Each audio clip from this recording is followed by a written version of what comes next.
네, 안녕하세요. 지난 시간에 이어서 3부 진행하도록 하겠습니다. 자, 1부에도 잠깐 말씀드렸고 2부에도 잠깐 말씀드렸는데 인간은 뭔가 내적으로 경험하고 그것을 외적으로 표현합니다. 내적 경험의 세계가 있는가 하면 외적 표현의 세계가 있어요. 체험과 표현. 자, 그런데 경험은 또 어디서 발생하냐면 외적으로 표현된 곳에서 자극을 받아서 체험도 발생해요. 누군가를 좋아한다고 할 때 네가 좋아라는 말을 누군가 언어로 자기 내면을 표현하겠죠. 자, 그러면 표현된 말을 그 언어를 들은 사람은 그것을 통해서 상대방의 내면을 확인하면서 자신의 마음도 움직이게 되죠. 그래서 언제나 이 체험과 표현은 상호 순환적이에요. 주고받아요. 이것이 종교적 그 진리의 체험을 하고 언어로 표현하고 여기에 동의하는 사람들이 모여서 공동체가 형성되고 공동체에 참석하면 다시 또 내적 경험이 활성화되죠. 이런 순환 관계에 있습니다. 이것이 1부 때도 2부 때도 잠깐 말씀을 드렸는데, 자, 여기 말 속에 무엇이 들어있느냐면 인간의 내면의, 종교의 내면의 세계도 늘 새로운 표현들에 의해서 영향을 받을 수밖에 없다는 뜻이에요. 그리고 건강한 영향을 받아야 된다 이런 뜻이고, 내적인 세계도 끝없이 변화한다 이런 뜻이기도 합니다. 사람들이 모인 종교 공동체의 경계는 언제나 새로운 체험의 개방지역이어야 한다는 뜻이고, 즉 경계가 좀 부드러워야 하고 경계가 좀 유연성이 있어야 된다 이런 뜻이죠. 그런데 현실은 반드시 그렇게만 드러나지 않는 게 문제이기도 해요. 제가 여기 기독교 성경을 한 구절 가져왔는데 단순히 특정 종교를 비판하기 위해서거나 선전하기 위해서가 아니라 있는 사실을 객관적으로 설명하기 위해서예요.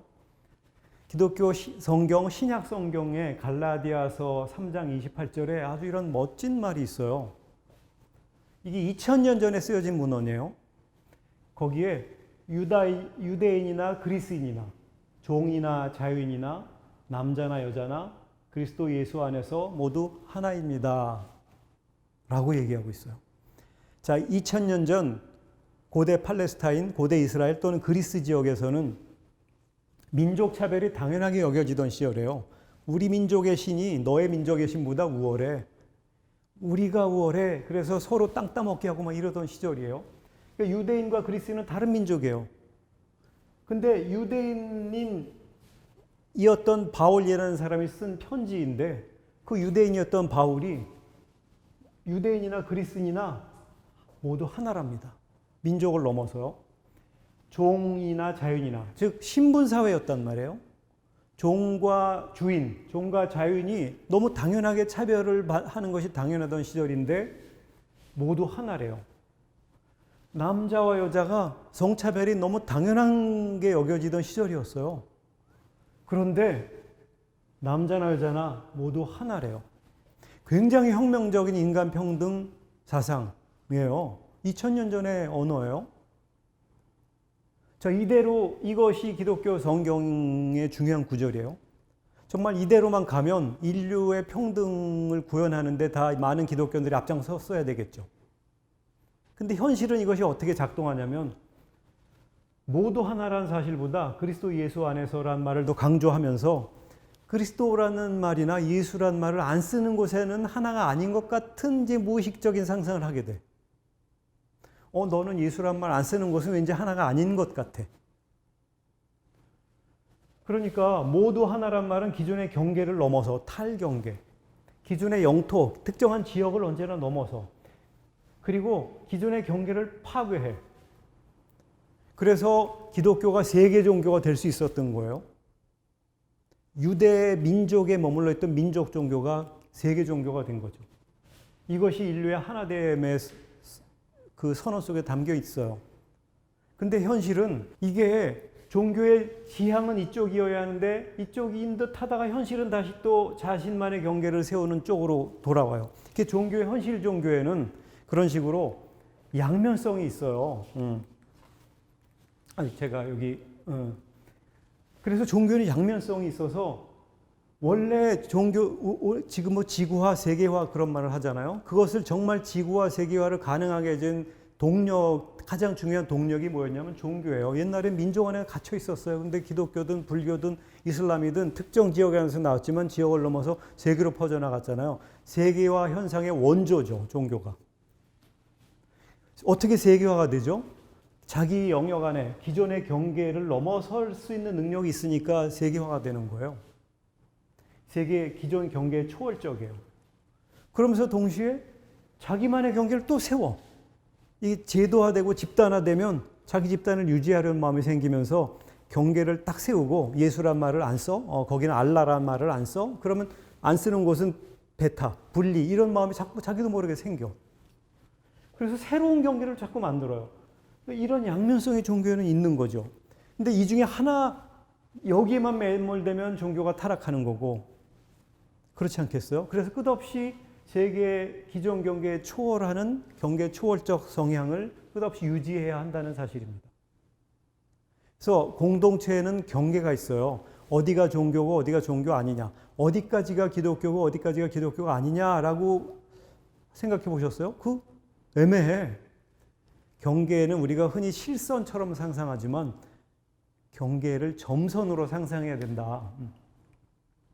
공동체의 경계는 점선이어야 한다. 점선적 경계. 자, 보세요. 종교 그럼 무슨 현상이긴 한데 종교만의 고유한 현상이 분리되는 고유한 현상이 있느냐? 그럼 그렇지가 않아요. 순수한 경계라는 것이 없어요. 종교는 민족적이기도 하고 정치적이기도 하고 윤리적이기도 하고 예술적이기도 하고 과학적이기도 하고 그런데 동시에 종교는 정치냐? 종교는 과학이냐? 종교가 예술이냐라고만 물으면 거기 그렇지만은 않아요. 이 복합적인 실제예요. 제가 제 예를 여기 적어놨습니다만 제 이름이 이찬수인데요. 저는 기본적으로 한국 사람이에요. 근데 한국은 나도 모르는 사이에 굉장히 조선 왕조 500년을 거치면서 우리 한국 사회의 가장 특징적인 질서는 굉장히 유교적이에요. 가부장적이라는 게 이제 비판적 극복의 대상이 되어가고 있지만 장유유서 굉장히 그게 유교적이죠. 자, 그런 곳에 저도 모르게 영향을 받으면서 살아온 한국 사람이에요. 제가 한때는 대학은 화학과 졸업을 했어요. 근데 대학원을 종교학과로 진학을 했어요. 그래서 불교학으로 석사를 하고 신학으로 석사를 한 번 더 했어요. 그래서 불교학과 신학을 비교하는 비교종교학 공부를 오랫동안 했어요. 그러면서 종교의 공통지향은 평화다라고 생각한 이후로는 평화란 연구를 지속해 왔어요. 특히 일본의 사상과 일본의 문화, 일본 철학 공부를 좀 했어요. 죽고 나면 어떻게 될까? 죽음이란 무엇일까? 관심이 많아서 죽음학 공부도 좀 했고 대학에서 교수로 오랫동안 있었고 책을 몇십 권 썼어요. 저술가이기도 해. 지금은 공공기관 보훈교육연구원이라는 곳에 원장으로 일하고 있어요. 여기서 월급 받아요. 그걸로 난 생활해. 우리 집에 어설프지만 가장이기도 하고 아내의 남편이기도 하고 한 사람은 저에게 불만이 많이 있겠지만 아이의 아버지이기도 하고 제 아들이 있고 부모님에게는 내가 아들이기도 해. 어머님께는 내 아들이에요. 제 정체성이 복합적이에요. 그런 복합성이 이찬수라는 사람을 구성하거든요. 종교라는 것도 그래요. 하나의 순수한 현상이 있는 것이 아니라 다양한 실제들이 계속 연결되면서 끝없이 살아있는 생물처럼 움직여요.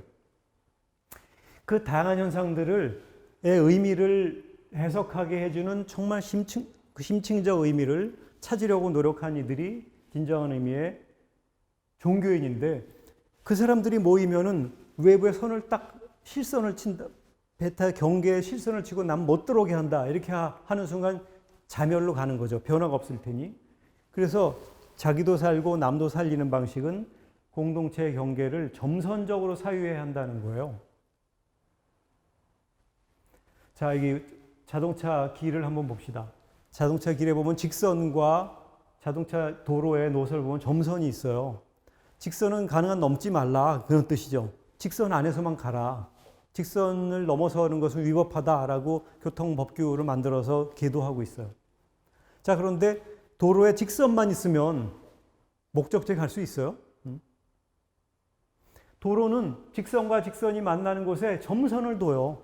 추월할 수 있는 곳도 만들어 놓고 회전할 수 있는 교차로도 만들어 놔요. 그렇다고 점선이 선이 없는 거냐? 아니, 선이 있어요. 그러나 바로 점선은 선과 선을 넘나드는 선이죠. 선과 선 사이의 경계가 개방적이에요. 경계가 개방적이에요. 자, 그래서 종교의 경계, 모든 집단의 경계에는 선이 있는데 실선은 타자에 대한 배타성으로 나타나지만 점선은 타자와의 소통하는 포용성으로 나타난다 이런 뜻입니다.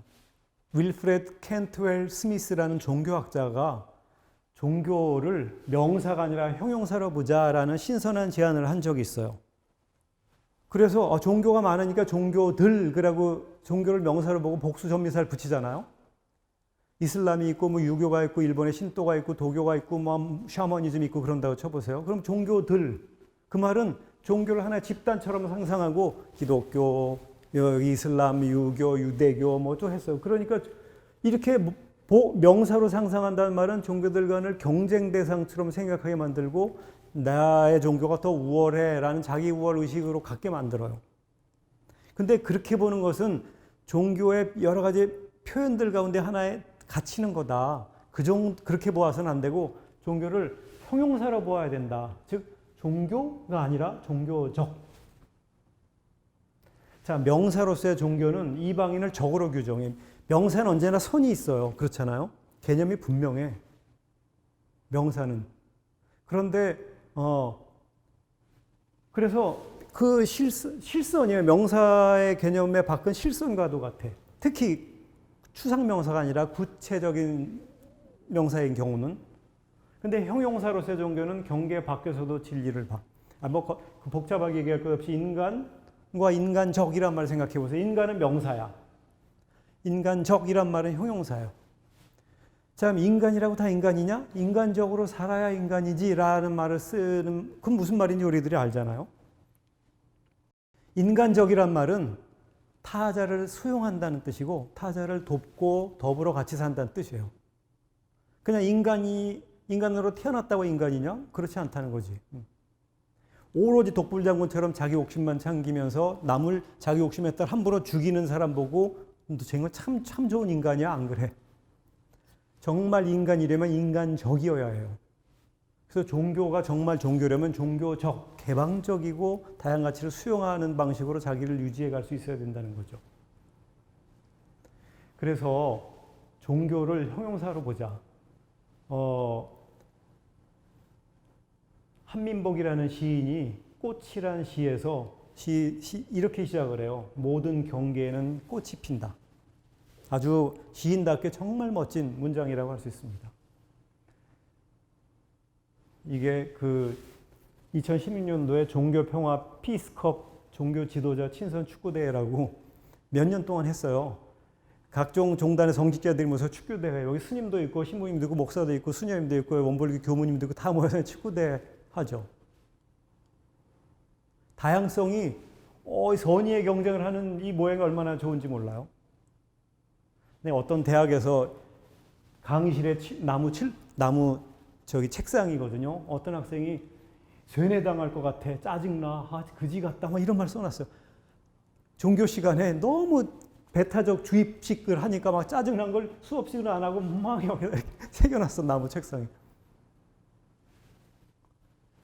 너무 대조되는 장면이죠. 결국은 이 경계의 점선화, 즉 다름의 인정, 그것이 함께하는 것이고 더불어 사는 것이고 그것이 실제 그 공동체라고 하는 것을 가능하게 해주는 근거라는 거예요. 자, 그렇게 하면 경계를 실선이 아니라 점선으로 여기고 국가 간에도 국경이 있는데 그것을 현재로서는 실선 비슷하지만 그러나 서로 간에 약속을 해서 여건을 줘서 오가게 해요. 무역도 하고 사람도 오가. 그래서 어느 정도는 점선적이야. 폐쇄적인 국가를 넘어서서 개방적 시민사회로 지금 가고 있어요. 그럴수록 이루어지는 것이 있는데 그것이 바로 제가 처음에 말씀드렸던 평화라는 가치예요. 여기 제가 화면 하나만 만들어 놨는데 이 화면 하나 속에 평화학의 핵심이 다 들어있어요. 평화라는 게 뭐죠? 사람들이 그냥 전쟁이 끝났으면 평화가 왔어 그러거든요. 근데 전쟁을 안 하는데도 괴로울 수도 있어요. 남북 간에 전쟁 안 하는데 뭔가 분단에 의한 긴장 상태가 계속되잖아요. 그래서 여러 가지 평화를 상상하는데 평화를 흔히 평화란 뭐냐? 폭력이 없는 상태라는 것이 가장 사전적인 정의예요. 폭력이 없는 상태. 근데 폭력이 인류 역사상 폭력이 없었던 적이 있냐? 아니에요. 늘 전쟁해왔고 전쟁을 하지 않아도 갈등은 계속되고 누군가 누구를 억압하고 경쟁하는 것이 없었던 적이 없어요. 그렇다면 평화는 폭력이 없는 상태 정도로만 규정하지 말고 평화는 폭력을 줄이는 과정이라고 새롭게 규정해보자. 제가 이 평화학자 이찬수의 규정입니다. 제가 그래서 말을 만들어 봤는데 평화란 폭력 줄이기, 즉 감폭력이다. 자, 종교 공동체의 경계가 실선이라 그러면은 타자 자기중심주의를 확장하려는 형태로 나타나고 타자에 대해서는 무시하는 즉 폭력을 가하는 형태로 나타나지. 단순히 주먹질 한다고만 폭력이 아니고 무시하는 것도 폭력이잖아요. 차별하는 것도 폭력이에요. 그런데 경계를 점선으로 생각하는 순간 타자를 인정하고 하게 되죠. 숨쉬는 그 공간이 생겨나는 거고, 그렇다면 타자를 인정하니까 폭력을 행사하지 않게 되겠지. 그래서 경계의식을 어떻게 갖느냐, 점선적으로 갖느냐, 실선적으로 갖느냐가 타자에 대해서 폭력적으로 나타나느냐, 포용적으로 나타나느냐를 구분하는 기준이 됩니다.